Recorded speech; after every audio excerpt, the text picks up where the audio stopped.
Hello guys, this is Justice from Just Sherry. And if this is your very first time here, please be sure to subscribe to our YouTube channel, hit the notification button, and also like our YouTube channel. So anytime we upload a new video, you'll be one of the first people to see the video.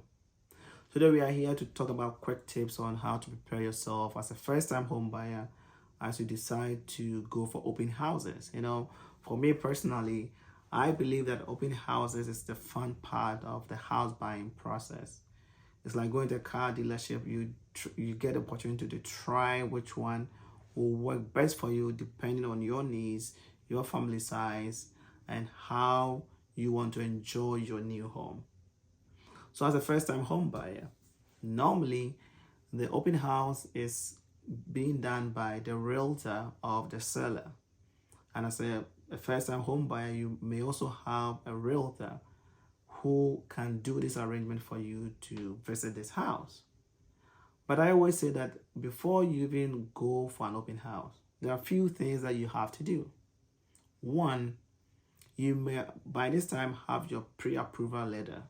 So your pre-approval is practically a letter stating how much money the mortgage company or the bank has approved you for. So you have to make sure that you look at houses which you can afford depending on your pre-approval letter. Because if you don't do that and you go to almost every place that they have an open houses, you are just wasting your time. And the market actually keep fluctuating. So you don't want to waste your time, and by the time that you decide to put an offer on a house, the market has changed and the price have gone higher. I mean, if the price go down, good news, but it's highly unlikely that prices are going to go down. So what do you have to decide on before you go for an open house? Remember, the trick is this: the further the house that you want to purchase is it from the city, the more property your money can buy. The closer the property is to the city, the less property your money can buy. So you have to decide, where do you want to live? I know that this decision, there's no right or wrong decision on where you decide to live. People take into consideration the school district in the area, how far is the place from their workplace, because you can also move up to the point that you have to drive 3 hours before you get to work. I mean, you have to take into consideration how much money you're going to waste in gas as well. So there's no win or lose decision in this. It has to meet your own personal needs as a person who is buying the house. So now when you go for the open house, what are the questions that you have to ask, and what are the things that you have to look for? So I have these quick tips to help you have an overview of the house that you are visiting. So first of all, you have to actually imagine yourself living in the house.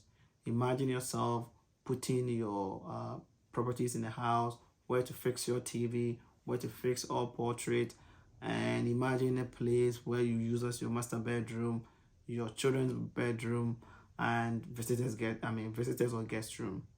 So just imagine yourself living in that space. That's the very first thing that you have to do.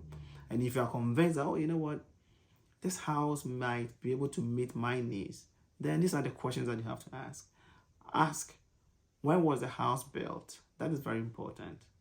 When was last the roof of the house was changed? When was last that there was a plumbing repairs in the house? When was the last time the appliances in the house were changed? Is the house being heated by oil or gas? Is there central air in the house or no? I mean, some of these things may not make sense to people. I mean, it depends on your current situation or whatever you need in the house. But remember, there's going to be time that there's going to be winter. There's going to be time there's going to be summer. In winter time, whether you like it or not, you have to heat your house. So you have to know if it's being heated by oil or gas, because then you know how much budget you have to set aside for those periods. In summertime, you have to also ask yourself, do I have a central system under the central air, or we have to buy individual air conditioning unit and put on all the windows that we have in the house? Me personally, I believe that if you have a central air, it saves you a lot on electric bills because you have individual unit. they all pull electricity. So at the end of the day, it adds up. But that's a personal decision that you have to make. But I'm guiding you with this so that you know what to look for. The other things that you want to take into consideration is you want to ask if when was the windows changed, what type of windows that they have in the house. And very important, if they have solar panels on the house, just make sure and find out if the solar panels is being leased or it has been paid for. Once that you buy the house and decide to get hazard insurance on the house, we are going to ask you all this question, because the newer the appliances in the house, the less insurance you pay. The newer the roof, less insurance. The newer the windows, less insurance. The older all these things, high insurance. But the point is this though, you do not want to come out of pocket to do major repairs on the house. Because once that you buy the house, most of the time you'll be broke for a while. So you have to recoup again. So you want to make sure that the house meets your needs and the house is in good shape. The house is in a good neighborhood. Remember, transportation is very important. You may be driving, but there may be times that you may need to use the public transportation like the train, the buses. So you have to also take into consideration wherever you're buying a house, you have access to public transportation. So that if they need be, or even a family member is visiting you who doesn't drive, they can easily get to you and you can pick them up. So thank you very much for watching this video.